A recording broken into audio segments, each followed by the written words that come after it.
Good Tuesday morning, and thank you for joining us here on KARE 11 News Now. I'm Jason Hackett. Let's get to your headlines. Happening right now, former state senator Nicole Mitchell is finding out if she's heading to jail. A jury convicted Mitchell of felony burglary this summer, but a jail sentence is not a guarantee. She was convicted of 2 felony counts for breaking into her stepmother's home in Detroit Lakes. Mitchell testified she wasn't trying to take anything, but wanted to check overnight on her stepmother, who has Alzheimer's. As we now know, that argument didn't come out on top. Her attorney says they lost the case because of what Mitchell said on body camera recordings. The night of the break-in, she told police she was there to take back sentimental things like her late father's ashes. Mitchell is asking for a reduced sentence. She faces at least 6 months in jail or a workhouse. New developments this morning on the legal battle involving a homeless encampment in Minneapolis. The Lake Street location owned by Hamoudi Sabri was the site of a deadly mass shooting last week. Now Sabri and city officials are at odds over how to move forward, and according to city attorneys, negotiations have stalled after Sabri rejected their offers. Meantime, at the federal courthouse in St. Paul, Minneapolis city attorneys are asking a judge to rule in their favor in a lawsuit brought last year by former residents of what was known as the Ninokasi encampment. Attorneys for encampment residents say the encampment closures and the ensuing disposal of tents and belongings amounts to a violation of their constitutional rights. City attorneys, however, argue that the residents knowingly trespassed on city property repeatedly, including cutting up through locked fences to set up the Ninokasi encampments, which ultimately ended up last winter with an explosion and a fire. Well, happening today, President Donald Trump is set to address the UN General Assembly. The White House says Trump will tout U.S. strength and what he considers his personal accomplishments. Many are waiting to hear what, if anything, he says about Gaza. About 80% of UN members now backed Palestinian statehood after 9 recognized it this week. Israel opposes a 2-state solution. And President Trump making a controversial announcement linking acetaminophen, the active ingredient in Tylenol, with an increased risk of autism in children whose mothers take it during pregnancy. Though the maker of Tylenol, medical experts and researchers say the medication is safe. NBC's Alice Barr has the latest from Washington. Hi there. Tylenol has long been recommended as the safest form of pain and fever relief during pregnancy, and the American College of OBGYNs is standing by that guidance, with the medical community more broadly arguing the Trump administration has not presented new data to back its controversial claims. For this reason, they are... In a White House briefing flanked by his top health officials, President Trump forcefully opposing a widely used medication during pregnancy. If you're pregnant, don't take Tylenol. Announcing the FDA will start telling doctors that acetaminophen, the active ingredient in Tylenol, can increase the risk of autism, though decades of research have determined it's safe. Study after study has actually shown that there's no causal link with Tylenol and pregnancy and autism. The FDA commissioner referencing an analysis from New York's Mount Sinai of more than 45 studies, with some finding acetaminophen during pregnancy may be linked to a higher risk of autism, but urging further study.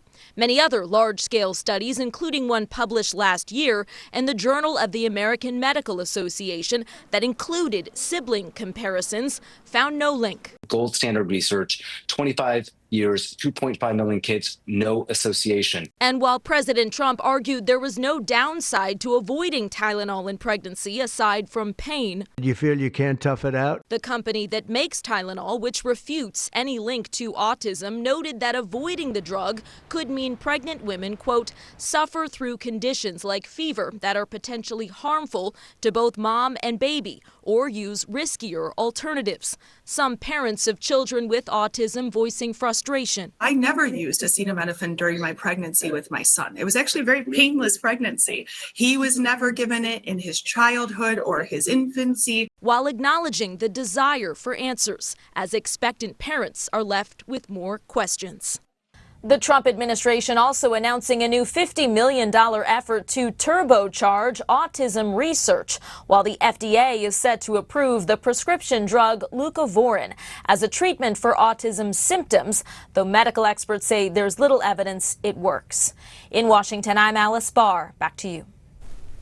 This morning, we're also expecting changes to who can get a COVID-19 shot in Minnesota this fall. This comes after the CDC voted to drop the recommendation for most healthy adults to get vaccinated.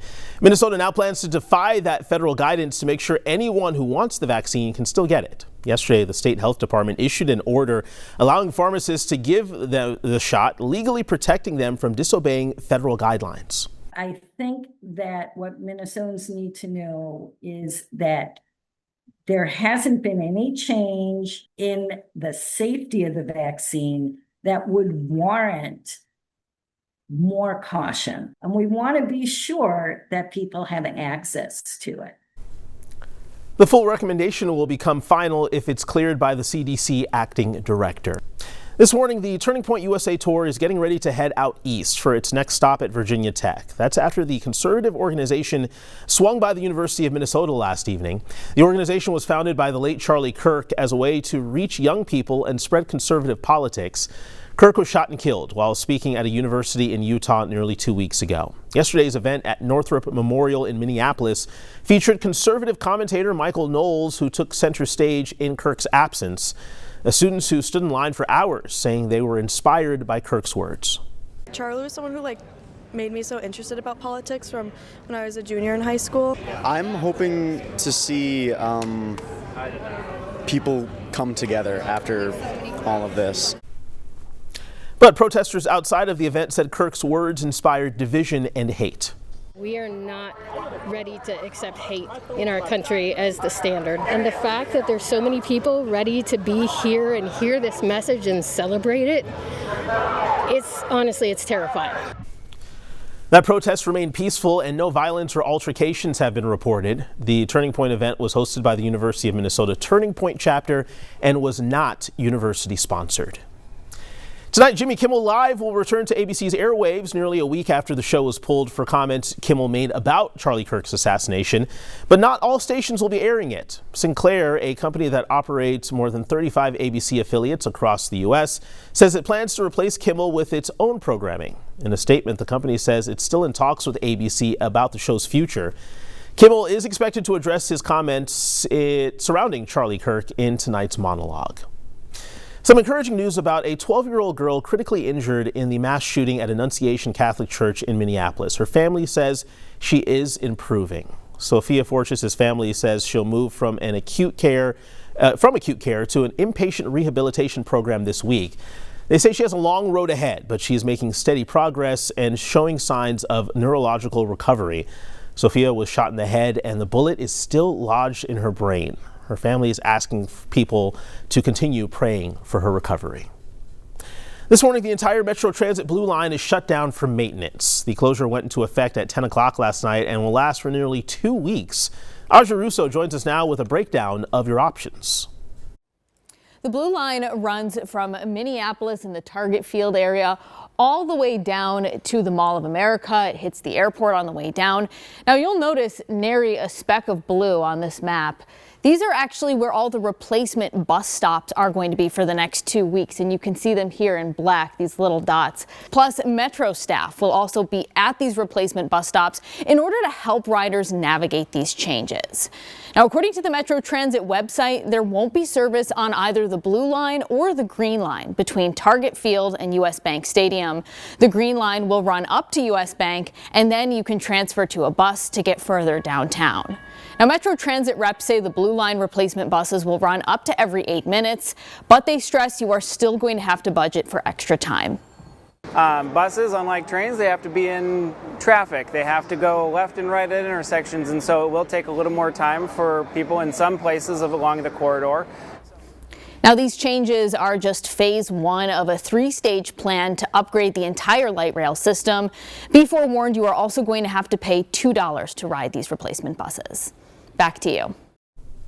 Audrey, thank you. For the first time, we're seeing new renderings of what the future Minneapolis Democracy Center could look like. The former Minneapolis Police 3rd Precinct building will include space for election staff and supplies, act as an early voting center, and have space for community partners. The Minneapolis City Council unanimously approved a plan with architects earlier this year. Members saw the plans for the first time at a committee meeting yesterday.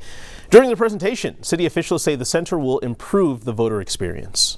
The new facility will strengthen the safety of our staff and our voters, strengthen the security of our ballots and our equipment, and at the same time create an open, transparent, and welcoming environment.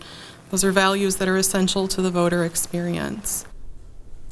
A city spokesperson says construction on the center is expected to start early next year and last into 2027. Stick with us, more news and weather coming up after the break.